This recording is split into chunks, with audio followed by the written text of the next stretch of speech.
Yo, what is up, you Raging Roshis? This is Corey Porter with Shenron's Lair, back with another Set 10 deck profile for you today.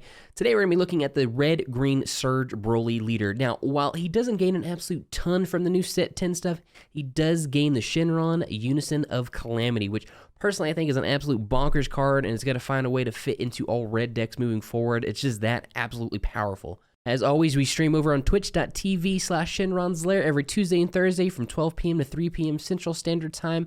So feel free to check that out. We stream and we play test all the lists that we profile over here on the channel. We also have a Discord, so if you're looking for great DBS conversation, if you're looking to get opinions or suggestions on your list, or even if you have a ruling question, please feel free to check that out. The link will be down in the description. Now, let's go ahead and get on over into the deck list. All right, let's take a look overhead. Our leader first, so he's Broly on the front, Broly Surge of Brutality on the back. On his front side, he's an auto once per turn. Whenever you combo with a red or green card, draw one card, and then Awaken Surge. Choose one red card and one green card in your hand, place them under this card, and you may draw 2 cards. Then choose up 2 of your energy and switch them to active mode and flip this card over. So what's really good about him on his front side is that he's able to draw on both your and your opponent's turn as long as you're comboing a red or green card, which is really solid. And then on the back side, he's an activate battle once per turn. If your life is at 3 or less and you choose one card underneath this card and place it in your drop area, choose one. Choose up the one battle card in your drop area, combo with it, and this card gains double strike for the duration of the turn. Or choose one of your opponent's battle cards, ignoring barrier, and KO it. So he's a really good, he can get really offensive and really defensive on his backside. You can use the combo effect on both yours or your opponent's turn, so if you need it defensively, you can use that as well, which is nice. And then just being able to the fact that you can just choose one of your opponent's cards, ignoring barrier, and just blow it up gives you like a big bomb protection whenever you need it, which is really, really solid. Moving on into the list itself, first up we've got Shenron Unison of Calamity, which we've talked about ad nauseum to this point, but it's a 3-spec red 20k Unison card. Permanent, your red cards can attack your opponent's battle cards in active mode for +1, then activate main, choose up to 2 of your opponent's battle cards, and they get minus 15k power for the turn. And then for -2, activate main, look up to your opponent's hand, choose up the 1 card with 25k power or less from it, and discard it. This card is just absolutely bananas. The fact that it's a 20k Unison makes it incredibly difficult to deal with, just because it's very hard. You gotta commit multiple resources to really deal with it. And then his permanent to be able to allow your cards to attack active mode battle cards is really strong. You're able to really deal with the board whenever you need to. And then his activate main to give everything give 2 things minus 15 is just really strong in and of itself. And then obviously for the fact that you get the hand knowledge of your opponent's hand, especially on the turn that you're trying to go in to win the game, is just incredibly powerful. Whenever you drop this for 3, you can just automatically use its +1. So that's a 20k with 4 markers on it, which becomes incredibly hard to deal with. Just a very, very solid card. Next up, we've got 3 of the Broly Crown of Retribution. So it's a 1-drop, 1 red. Auto, if your lead card is red, whenever you play this card from your hand, if your opponent has 2 more energy in active mode, your opponent reveals their hand, and you choose the 1 battle card with it with 20k power or less and place it in its drop area. So just a really great hand knowledge effect for 1, so you can just rip a super combo or just maybe rip a battle card or a counterplay battle card, which is really, really nice. Next up, we have 4 Qiqi Motherly Majesty. She's a 1-drop, 1 red. Auto, if you have 2 or more red or green multicolored cards in your energy, whenever you combo with this card, draw 1 card. This is really nice for us. It works with our leader, obviously. We combo with this, and we're able to draw 2 cards offensively and defensively. Next up, we've got 3 After Image Technique. This is kind of our pseudo negate for 1 red, activate or counter attack. Leader card is red. Choose up one of your cards. It gets plus 40k power for the duration of the battle. Then choose up one of your opponent's battle cards. It gets minus 10k power for the turn. And that's a Sparking 5. If we have 5 or more cards in the drop, we can play this card from our hand without paying its energy cost by just taking a life. So it helps us self-awakening as well. This is really nice. It helps us defend our Unison if we need to, because it just says choose one of your cards. It's great for our leader to really stop big high pressure. It's really hard to get over that plus 40k power for the duration of the battle. And then obviously with the neg, just really great solid. And the self-awakening is really important for us too, because a lot of times we really need to get to that 3 life so we can start using our backside effects. Next up, we've got 4 of the Dormant Legend. So it's a 2-drop red field card. Permanent, you can't place cards under this card except with this card's skill, and then auto, whenever a card in your life is added to your hand or placed in your drop area during your opponent's turn, place the top card of your deck underneath this card, and then activate main. If there are 3 more cards under this card, place this card in your drop area, then choose up the 1 red Broly card with an energy cost of 4 from your deck, play it, then shuffle your deck. Generally speaking, you're never actually going to play this field card. We need it in the drop, and we need it in the drop as soon as possible. That's what we run 4 of to make sure that we get access to it, because it pairs well with the next card, the Sun Goten Strong of Heart. So it's a 2-drop, 1 red, 1 green.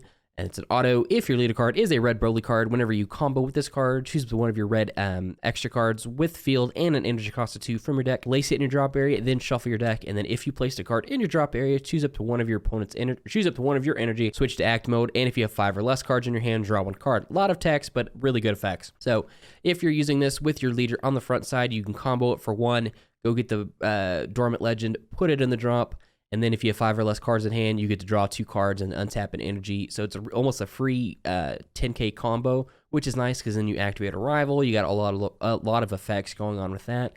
The main thing is just really this is a quick, effective way to get the Dormant Legend in the drop area. This is good both offensively and defensively as a combo because you're able to draw the additional card. Just really nice overall value. And now moving on to the card that all this works with, we've got 4 of the Broly Tragedy Foretold. So he's a 6-drop, 2 red, 1 green. He's a rival for red-green and a red-green energy. He's a permanent. Only 1 Broly Tragedy Foretold can be played in your battle area, and you can't play this card from any area unless Dormant Legend is in your drop area. So that's why we need the Goten to get the Dormant Legend in the drop area, and then auto whenever you play this card. Choose up to 2 of your opponent's battle cards, ignoring barrier, and they get minus 15k power for until the end of your opponent's turn. And then auto whenever your opponent combos, you may choose 1 card in your combo area and place it in its owner's drop area. If you do, negate this kill for the duration of the turn. So he has a lot of really strong effects, and he's a big 30k body that you can get out for 2. Really importantly, he's able to neg 2 things, minus 15, ignoring barrier, which is really strong because we don't have like an absolute ton of ways to deal with barrier in the deck or just in general, really. So being able to do that is nice. You can play this as an arrival, and it can almost work as a negate by himself by negging 2 things to minus 15. And then also he's got the whenever your opponent combos, you can remove that combo once per turn, which means that your opponent's always having to commit extra value in order to deal damage or defend, which is a really solid addition. Moving on with the deck list, for our super combo, we're running 4 of the Nappa Demolition Man. So he's just an auto. If your leader card is a red-green at the end of the battle in which you combo with this card from your hand, you play this card. So you're able to get the arrival effect off of him twice, because you can then combo with him from the field later on defense or whatever it is to get the 10k and have a red-green in the combo area to satisfy the arrival for what you need for that, which is really solid. 10k doesn't commit like a ton of pressure. Early in the game, he can commit pressure. He can help deal with the board. Obviously, with Shenron, he's able to attack active mode battle cards, which is nice.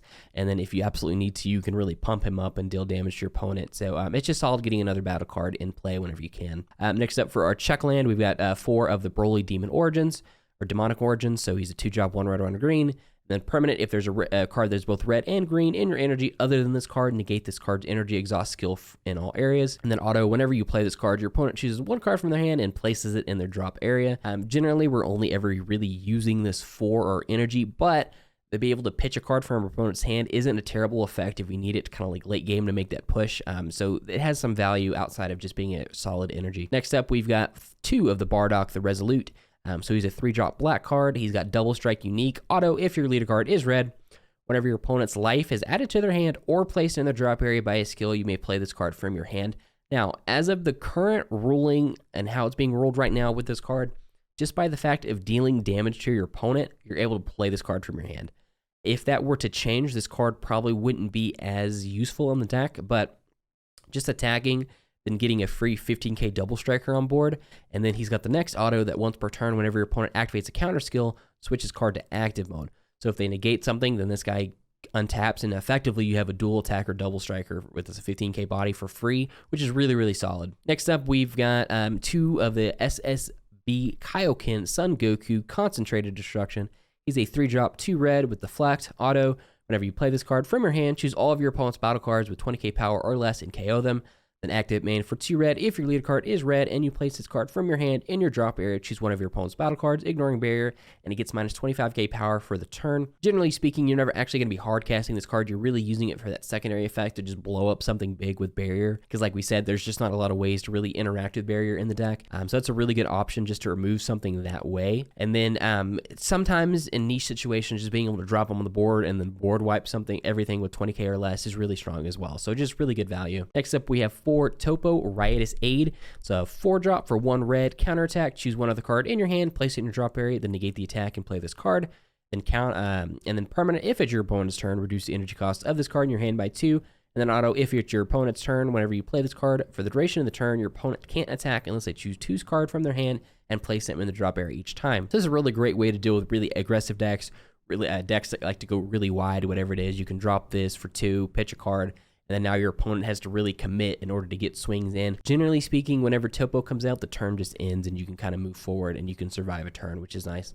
And then you get a 20k body that can apply pressure. Next up, we're running 4 of the Broly Swift Executioners. There's a 4-drop for 1 red, 1 green. Critical, activate battle for a red and a green. If your leader card is a Broly card, play this card from your hand, then choose up to one of your opponent's battle cards, and it gets minus 10k power for the turn. And then auto, choose 1 card in your life, add it to your hand. Whenever you play this card, choose 1 card in your opponent's hand and place it in their drop area.